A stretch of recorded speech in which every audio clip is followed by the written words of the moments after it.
દર્શક મિત્રો, ઝાલાવાડ ન્યૂઝમાં આપનું હાર્દિક સ્વાગત છે। કચ્છની આંતરરાષ્ટ્રીય બોર્ડર પર રક્ષાબંધનની ઉજવણી કરવામાં આવી હતી। કુડા બીએસએફ કેમ્પ ખાતે રક્ષાબંધનની ઉજવણી કરાઈ। બોર્ડર પર જવાનોને બહેનોએ બાંધી હતી રાખડી। રક્ષાબંધનની સાથે સંગીત સંધ્યાનો કાર્યક્રમ પણ યોજવામાં આવ્યો હતો।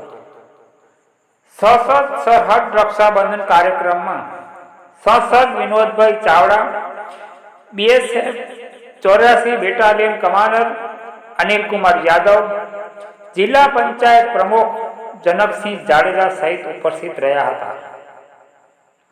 भुज थी 180 किलोमीटर अंतरे आवेल बॉर्डर पर रक्षाबंधन की उजवणी करवामां आवी हती। झालावाड़ न्यूज साथे रिपोर्टर रमजान रायमा, अय्यर, कच्छ।